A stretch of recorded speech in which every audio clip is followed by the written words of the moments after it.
Bienvenidos, estamos en NAFTA Week, en esta secuencia de programas especiales del financiero Bloomberg en vísperas del arranque de la renegociación del Tratado de Libre Comercio de Norteamérica. Y es un gran gusto y honor para el financiero Bloomberg recibir este día a Juan Pablo Castañón, presidente del Consejo Coordinador Empresarial. Juan Pablo, bienvenido. Muchas gracias, Enrique. Encantado de estar aquí. Gracias por invitarme. Al contrario. Juan Pablo, hay una pregunta que se hacen los observadores, el público en general, a propósito de cuál va a ser la participación del sector privado en la negociación del Tratado de Libre Comercio. El gobierno presentó a lo que aquí le pusimos su Dream Team, el equipo negociador de la parte pública. ¿Cómo está organizado y cómo va a participar el sector privado en esta negociación? Desde hace 25 años que se inició el Tratado de Libre Comercio y después los siguientes tratados que México ha firmado, siempre el gobierno ha tenido la inclusión del sector empresarial a través de lo que se le llama el cuarto de junto. Y el cuarto de junto lo que significa es que ellos que están negociando directamente con la contraparte, funcionarios públicos de otro gobierno, tienen temas que les interesa tratar, que son temas económicos, evidentemente, porque el tratado es de libre comercio. El gobierno consulta sobre las repercusiones positivas o negativas de alguno de los temas. Y el cuarto de junto lo integramos con expertos en distintos temas, cubriendo, en este caso, cubriendo los 300 sectores de la economía que hemos mapeado, desde la producción agroalimentaria más sencilla, commodities, hasta alimentos procesados más importantes, y luego la industria, y podemos llegar hasta, tenemos sectores hasta de la aeronáutica, que nos han puesto un experto que es la voz autorizada para decir cómo podría repercutir favorable o desfavorablemente un tema como viene negociándose. Esa es la organización que tenemos, digamos, formal, activa, y una mesa de expertos, 300 sectores incluidos, que confluyen en 23 mesas de coordinación de temas transversales. Si, por ejemplo, tenemos sectores de la producción del aguacate, el tomate, la carne y de la industria metalmecánica y de la industria automotriz, por ejemplo, pues también tenemos 23 mesas que a todos los sectores les puede, digamos, impactar. Mesas como propiedad intelectual, laboral, ambiental, energía, mesas con temáticas transversales. Ahí hemos integrado 23 mesas. De tal forma de que nosotros esperamos, porque así hemos visto objetivos, que nos traten en las mesas transversales, los temas transversales, pero lleven incidencia en algunos de los sectores de la economía. Con esta denominación cuarto de junto, la gente se pregunta si es literal, si hay una sala donde negocian los representantes de los gobiernos y luego hay un cuartito allá a un lado donde está reunido un grupo y salen y consultan y regresan. ¿Cómo es o cómo fue, por ejemplo, en el caso de lo que ya ocurrió, que es el TPP o los tratados con los que México ya tiene? ¿Cómo funcionó este cuarto? Cuando esto inició, literalmente era el cuarto de junto para salir y consultar. Hoy literalmente estaremos en un cuarto de junto, pero al mismo tiempo en una red de comunicación que nos permite el WhatsApp, el teléfono celular, la comunicación activa con los 300 sectores que podemos tener. Es decir, no tenemos que llevar una delegación de 350 personas. Podemos llevar una delegación de 40 personas y estar en comunicación con los expertos que estén aquí en cada uno de los sectores. ¿Cómo va a estar organizado el sector privado? Ya sabemos, ya nos comentó el secretario que Ken Smith será quien esté en el día a día de las negociaciones, junto con Salvador Béjar, luego estará Juan Carlos Baker en otra instancia de coordinación, luego el propio secretario, probablemente en las rondas, cuando haya las reuniones. En el caso del sector privado, ¿cómo está organizado este grupo de empresarios y expertos? Sí, cómo no. Todo el Consejo Coordinador Empresarial, las 12 organizaciones en donde están todas las organizaciones del sector privado, desde los industriales en Concamín, los productores pecuarios y agronegocios en el Consejo Nacional Agropecuario, los banqueros, los intermediarios bursátiles, las grandes empresas de México, los comerciantes, tanto ANTAD como el comercio en general. Todas las organizaciones, a su vez tienen otras organizaciones, como AmCham o como ICC en temas de anticorrupción, organizaciones mexicanas o como Index, que así como pertenece a Concamín, tiene temas específicos de la industria maquiladora que deben de ser tratados. Todos hemos formado un consejo y consejo ampliado. Lo presido yo como presidente del Consejo Coordinador Empresarial, el vicepresidente es don Valentín Díaz Morodo, como presidente de COMSE, y después todos forman el Consejo de Administración de Seguimiento de las negociaciones. Hemos delegado en Moisés Calas la coordinación general y quien coordina a todos los 300 sectores es Eugenio Salinas. Eugenio Salinas, un regiomontano que está en la actividad empresarial y que a él le encargamos la coordinación de los sectores. Hemos sido asesorados y seguiremos siendo asesorados por 2 despachos en México, White & Case, que identificarás ahora a Francisco Rosenzweig trabajando en White & Case como socio. Él está asesorándonos en algunos temas y el resto de los temas, el despacho de Herminio Blanco y de Jaime Zabludowski. En Estados Unidos tenemos un despacho, Acon Gomb, que es un despacho bastante prestigiado, muy grande, nos han asignado y con alto historial, nos han asignado un grupo de expertos tanto para el trabajo con organizaciones empresariales allá y el trabajo con los legisladores y Círculo Rojo en Estados Unidos y Canadá. Así es como estamos organizados. El cabildeo, que es importante allá, tanto por la propia cultura norteamericana como por el hecho de que este tratado al final va a tener que ser ratificado por el Poder Legislativo, ya se está preparando, ya hay contactos con legisladores en Estados Unidos. En Estados Unidos y en México, porque también tendrá que ser ratificado por el Senado mexicano. Sí, lo estamos haciendo conformamos otro cuarto que le hemos llamado el cuarto de inteligencia. Este lo conformamos desde hace 7 meses. En este cuarto lo que hicimos es la identificación de los actores, los empresarios que exportan hacia México, americanos que exportan hacia México, empresarios norteamericanos que importan de México o empresarios que tienen plantas en México. Y también identificamos las plantas mexicanas en Estados Unidos. ¿En qué condado están? ¿Quiénes son sus representantes? ¿Quiénes son sus gobernadores? ¿En dónde están sus intereses? Hemos puesto en contacto a los empresarios mexicanos del ramo, del sector, con empresarios norteamericanos y hemos estructurado, digamos, una coordinación de comunicación entre empresarios de un lado y del otro. Recientemente hemos incorporado lo mismo con empresarios canadienses.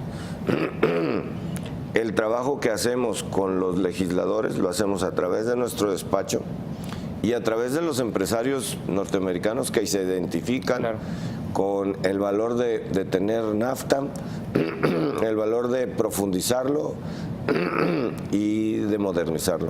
De tal forma que significa una herramienta fundamental que sean los propios norteamericanos los que hablen por nosotros para esto. En junio, Juan Pablo, se anunció la creación del Consejo Económico México-Estados Unidos con representantes del sector privado de los dos países. ¿Es esto al que te refieres o son contactos con empresarios en lo particular interesados en la preservación y crecimiento de NAFTA? Iniciamos como contactos en la preservación de NAFTA, en la estrategia de NAFTA y la identificación de los actores políticos. Hemos acordado la creación de este Consejo de Desarrollo Económico México-Estados Unidos. Lo hicimos con la Chamber of Commerce de Estados Unidos en el marco del CEO Dialogue que tenemos cada 6 meses. Y la idea es que creemos este consejo, que ya decidimos hacerlo, para que le demos seguimiento a los acuerdos que se van tomando en el mismo NAFTA.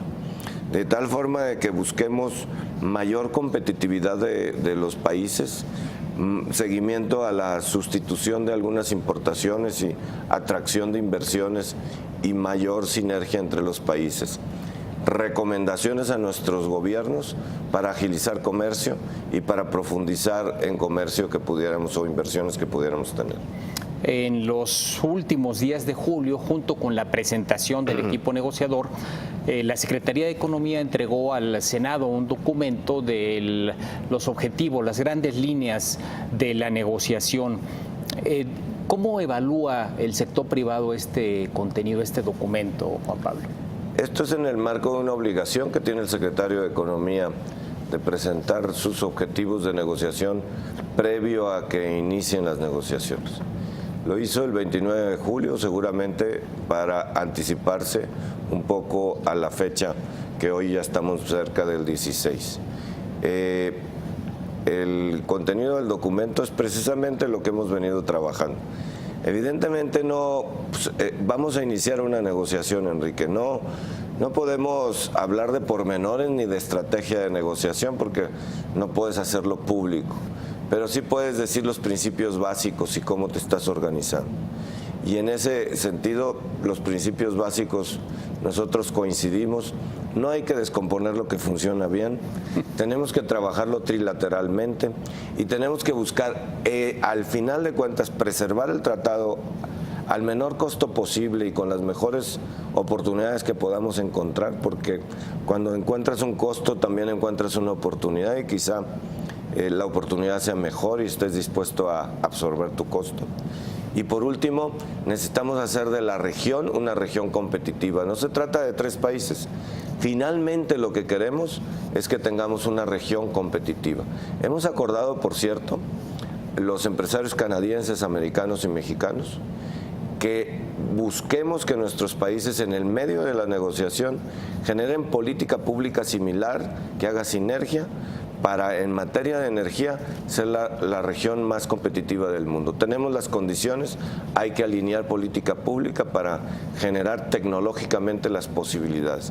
En el caso de México, nos interesa muchísimo desarrollar la industria y el conocimiento mexicano de técnicos, de jóvenes, empresas, talentos en materia energética para los próximos años. Por eso, este acuerdo creo que nos beneficiará mucho en inversiones, sobre todo en el sur-sureste del país. De las cosas que llamaron la atención, Juan Pablo, en el documento presentado por Economía, está el hecho de que se incluyen temas laborales. Ya están en el tratado, pero no están incorporados al documento base, sino en los acuerdos paralelos que se suscribieron posteriormente.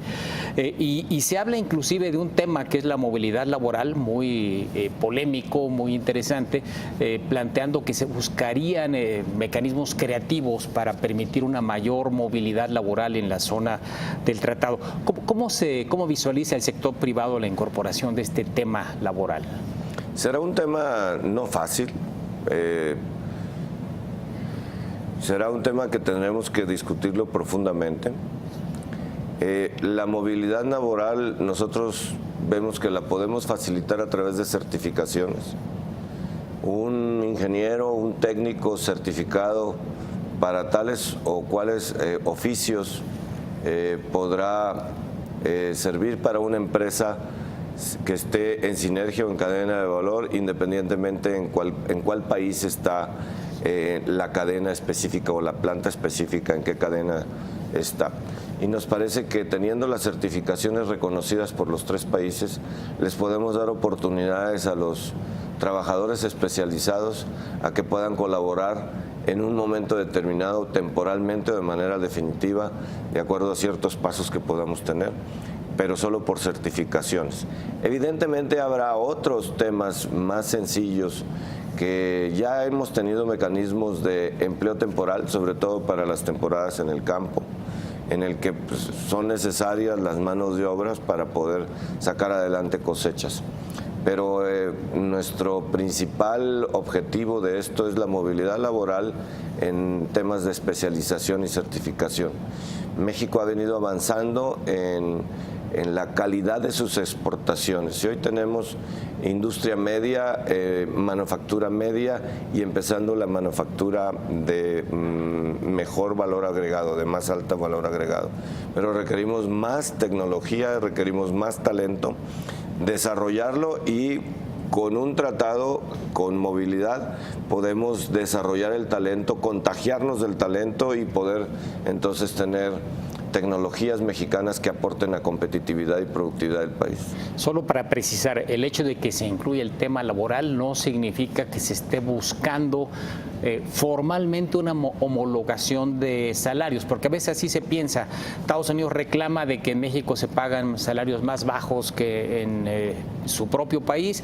Bueno, y el hecho de incluir en el tratado el tema laboral va a hacer que aquí se equiparen a los de Estados Unidos. No es ese el propósito. No, eso sería un choque de manera tan abrupta que sería imposible de absorber en la economía mexicana. Todavía, sí, eventualmente, probablemente en 10 o en 15 años llegaremos a tener mayor cercanía en lo salarial. Pero la realidad mexicana nos lleva a ser muy responsables en ese sentido.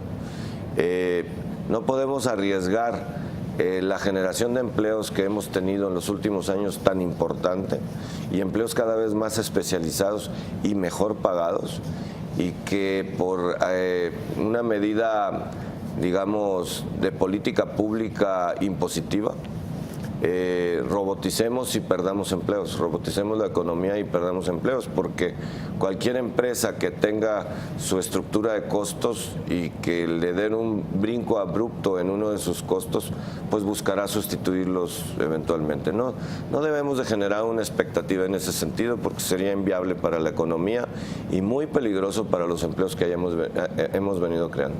Uno de los temas que también se agrega, que no estuvieron en el primer tratado, es el asunto anticorrupción, una preocupación muy sentida del sector privado.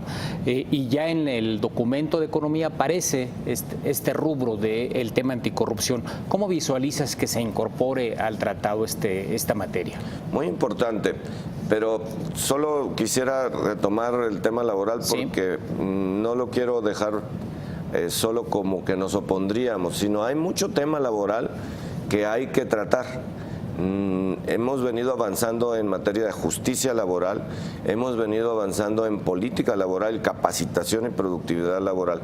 México ha hecho cosas interesantes de modernización y lo hemos hecho tripartitamente. Pensamos que así en ese camino podemos seguir haciéndolo y ofrecerlo y ponerlo sobre la mesa. Por eso es bien importante, y el tema de formación dual para competencias laborales de los jóvenes de educación media superior y superior son temas que incluso podemos aportar en la mesa. En el tema anticorrupción es muy importante para las empresas, para los bancos, por ejemplo, es muy importante. Los bancos mexicanos, que no son bancos con matrices extranjeras, sino bancos mexicanos con matrices mexicanas, cuesta mucho trabajo operar en los Estados Unidos y Canadá, en particular en Estados Unidos, por temas de compliance. Necesitamos homologar las características, las reglas, para facilitar los movimientos financieros con toda confianza sobre temas de lavado de dinero o posibles temas de corrupción. Eso lo necesitamos tratar. Pero para el resto de la industria del comercio también es muy importante tener piso parejo y tener igualdad de condiciones para invertir en cualquiera de los tres países y que la política pública sancione actos de corrupción o de cohecho que nos permita generar confianza en las inversiones que se pueden hacer desde pequeñas y medianas empresas. Eso, como tú sabes, es un tema que hemos venido trabajando también y que en estos próximos días daremos a conocer nosotros el nuevo Código de Integridad y Ética Empresarial, porque debemos de adaptar e incluir temas de certificación de empresas y reconocimiento de empresas sobre integridad y ética empresarial. Cuando Estados Unidos presentó su documento, también cumpliendo su obligación 30 días antes del inicio de las pláticas, de las negociaciones, hubo dos aspectos que generaron preocupación interna. Uno, el énfasis puesto en la reducción del déficit comercial que aparece en la entrada del documento enviado por el representante comercial al Congreso norteamericano, y el otro, la propuesta de eliminar el capítulo 19, el tema de la solución de controversias en materia de antidumping. ¿Son negociables esos dos temas? ¿Cuál es la posición del sector privado a este respecto? Son conversables, pero son temas irreductibles. El reducir el déficit no es un asunto de un plumazo, es un asunto de política industrial y evidentemente lo podemos conversar y podemos ver cómo, porque si pensamos en ser una región, si pensamos realmente los tres países en tener política pública regional que nos convierta en región competitiva y atractiva para la inversión, generaremos disminución del déficit solamente con generar inversiones de lo que hoy importamos de Asia como insumos, a que tengamos inversiones en Estados Unidos, en Canadá o en México, que sean insumos para lo que ya tenemos de la planta industrial instalada. Eso generará empleos y eso generará disminución de déficit. Y en la medida que tecnológicamente, en lo más avanzado, en el Internet de las cosas, en la cuarta revolución industrial, vayamos avanzando, que México lo requiere, pues es en la medida que nos van a exportar tecnología y se reduce el déficit de una manera natural. El capítulo 19 es un mecanismo de resolución de conflictos comerciales que solo lo tiene Estados Unidos en el NAFTA. En el resto de sus tratados no lo tiene incluido.